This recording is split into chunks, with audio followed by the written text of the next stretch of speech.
Bidet toilet seats are one of the easiest upgrades you can make to your bathroom, and I'm going to show you how to install one. So first, shut off the water to the toilet, drain the tank by flushing it, and then remove the supply line from the fill valve. Clean off the top of the bowl, and all the parts you need come with this Fluidmaster soft spot. So like these rubber grommets you see here, you need to dunk those into water for a few minutes because that'll make it easier to install them through the holes in the toilet bowl. The next step is to add this mounting bracket and sliding rails.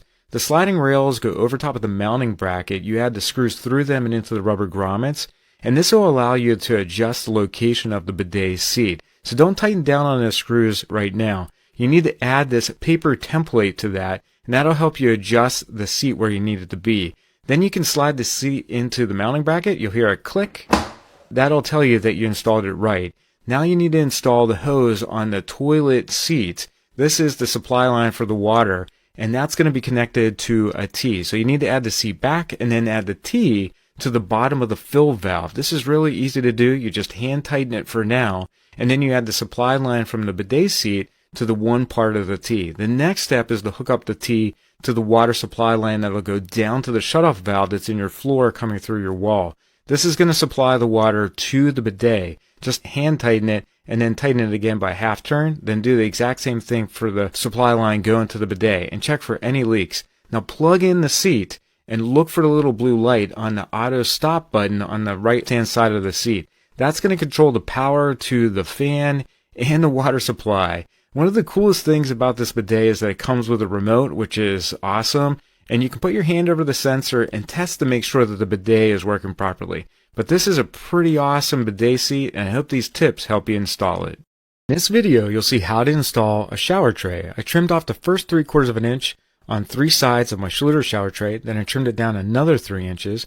I dampened the wood subfloor, then I added water to a bucket as well as thinset, and mixed that up using my Colamix mixer, which I love. It's an awesome mixer if you're mixing up a lot of mortar. Then I keyed the thinset into the floor using the flat side of the trowel. When you use the notch side, you want to hold that at a 45 and have all the notches go in the same direction. Embed the tray and the strips that you cut off. Make sure you walk on that. Everything should be embedded into the thinset. Apply thinset to the edge of the shower tray as well as your walls and to the edges of any custom curb. So this curb actually cut down and made it into a specific height and width.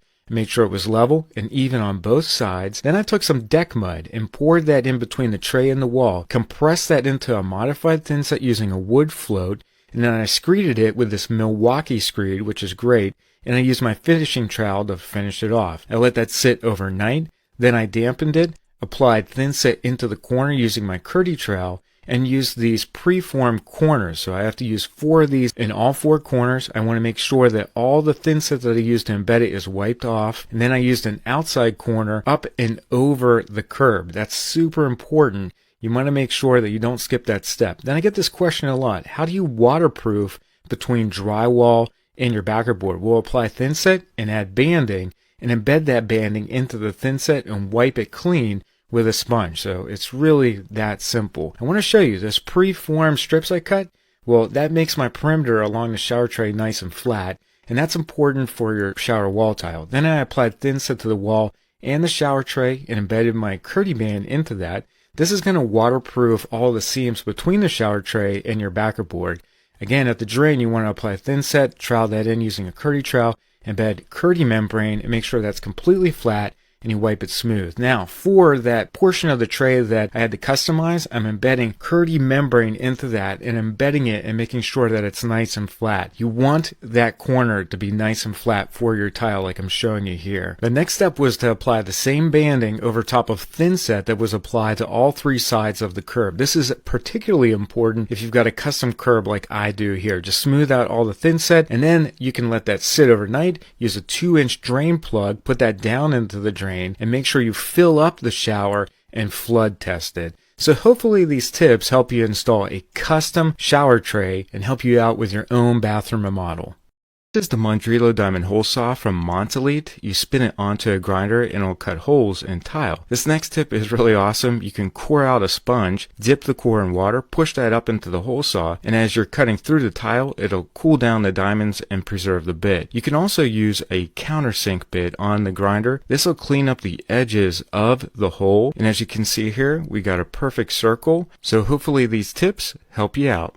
A tile scribe cutting tip. As you can see, the floor tile in the shower is way too tight up against the curb. So I'm just making a mark on the floor tile using my subway tile, and I'm also going to use the Fleximont diamond wheel. This has a series of flaps on it that have diamonds on them. You can grind down the edge of ceramic or porcelain tile, but as you do that, you're also polishing the edge, which is very cool. So the next time you have to scribe cut a tile, hopefully this tip helps you out.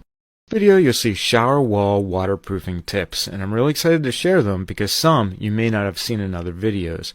The first tip is to make sure your framing's 16 inches on center, even, and plumb. These 3 tips are really important before you begin any shower waterproofing, and with the boards we're going to be using, you can actually use wet shimming.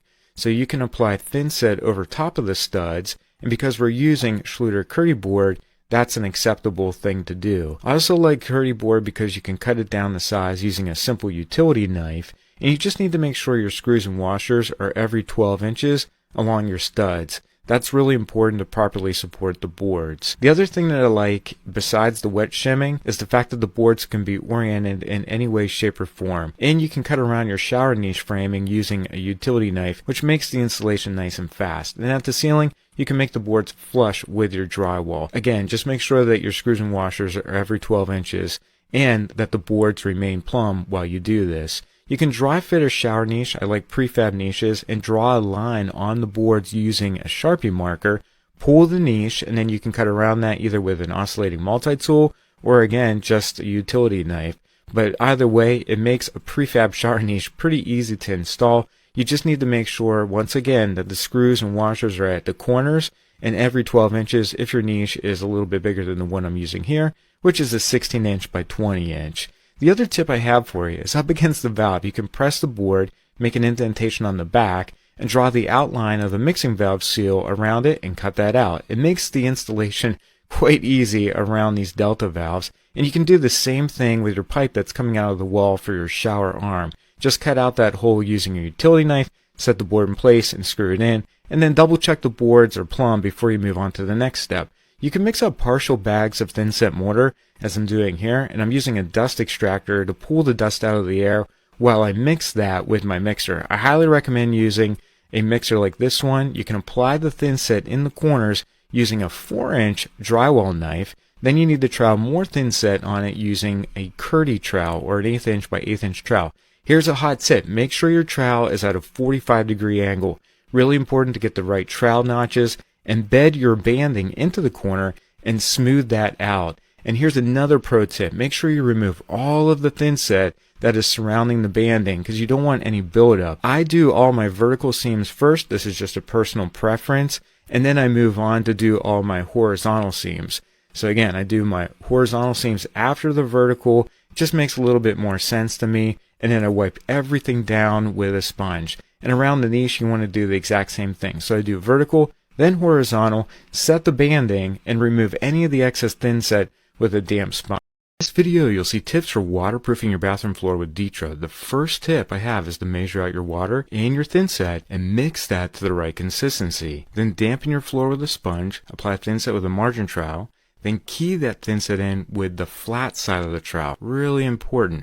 Apply more thin set, then directionally trowel it in using a notch side of your trowel. Hold the notch side at a 45-degree angle. Use directional troweling. Then you can embed your uncoupling membrane and compress that into the thin set using a wood float. I go one direction, then I switch it 90 degrees, and that'll get you 100% coverage between the uncoupling membrane and the floor.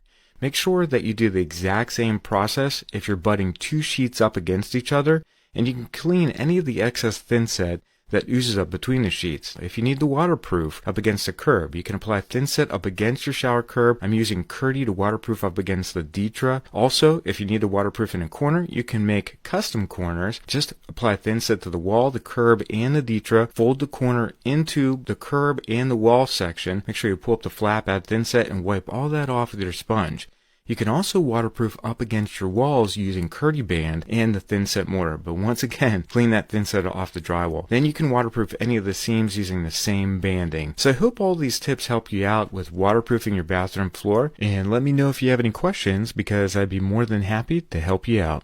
Tiled shower niche began by using a 10-inch non-ferrous blade to cut down my metal profiles. I also recommend cutting off the support leg of the profile before you cut it with a miter saw. This prevents the profile from kicking back, and make these cuts nice and slow so that your miters look perfect inside the shower. I tape all these together inside the shower to make sure that they fit, pull the profiles, then apply thin set to the inside edge of the shower niche and embed the profiles into that. I had trouble with the last piece, so I've just cut the support leg off a little bit more, fit it into the niche, and lightly tamped all the miters and cleaned everything to make sure it looked awesome. Then I moved on to the sill and cut the sill down using my Master Puma. This is a 3.5-inch piece of tile, and I quickly cut that using the Master Puma, which is an awesome manual cutter. Then I used a 1/4-inch U-shaped notch trowel to apply thin set to the sill, and I made sure the factory edge of the tile was up against the profile. The tile should be pitched just a little bit, yet level across the longest side of the sill. Then I cleaned the expansion joints and moved on to the main section of the niche. Thin set was directionally troweled onto the niche, then I matched the pattern of the subway tile outside of the shower using my laser level. I used little red wedges to make sure the tops of the tiles were up to the laser. I also ensured that the sill remained level yet pitched, and I moved on with the same pattern that was outside the shower. Then I flat back troweled the tiles for the top of the niche to make sure that they wouldn't fall off. Then I ran into a slight problem with my first tile on the sidewall, and I had to use my Montelete STL Diamond cup wheel to cut back the back of that tile so it would fit over top of the profile. That's a nice little pro tip for you in case you run into the same issue. So I finished the side walls, cleaned all the grout joints, made sure there was no thin set in them, and cleaned the profiles off as well. So hopefully these tips help you out with your own tiled shower niche. Thanks for watching, and let me know your questions in the comments.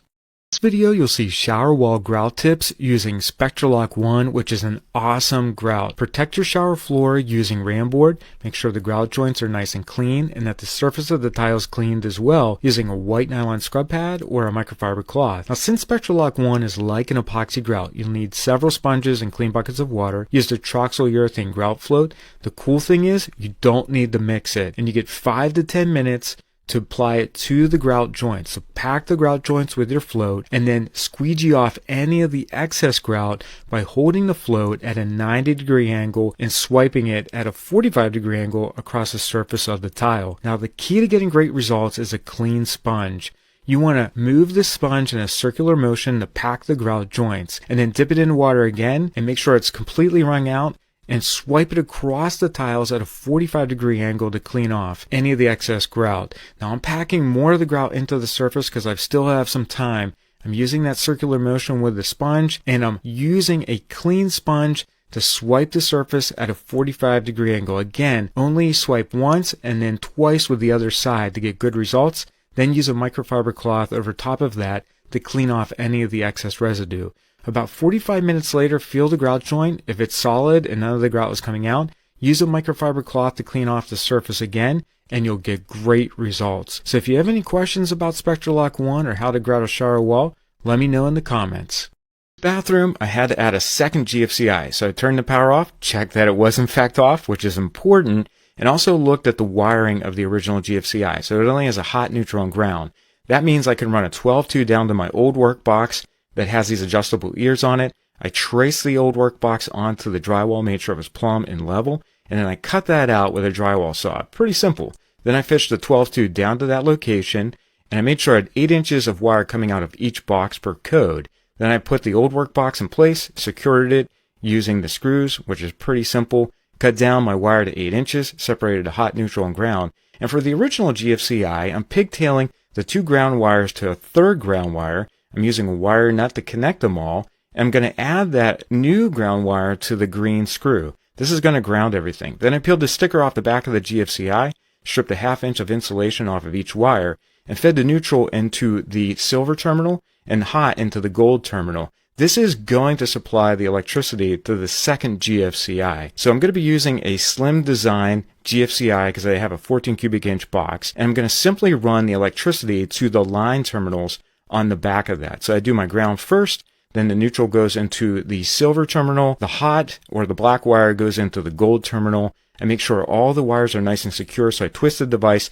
and then push it into the box and secure it with the 2 screws that it came with. I then tested both GFCIs to make sure that they were properly wired, which they were, and then I put the faceplates on each GFCI and I cleaned those off using a magic eraser. I love those magic erasers. I don't know about you, but they really help me get things nice and clean after doing a job. Now, the reason why I added this second GFCI is to help me get power to my soft spa bidet, which I'm going to show you how to install in an upcoming video. So make sure you follow me to see how that was done, and we'll see you in the next tutorial.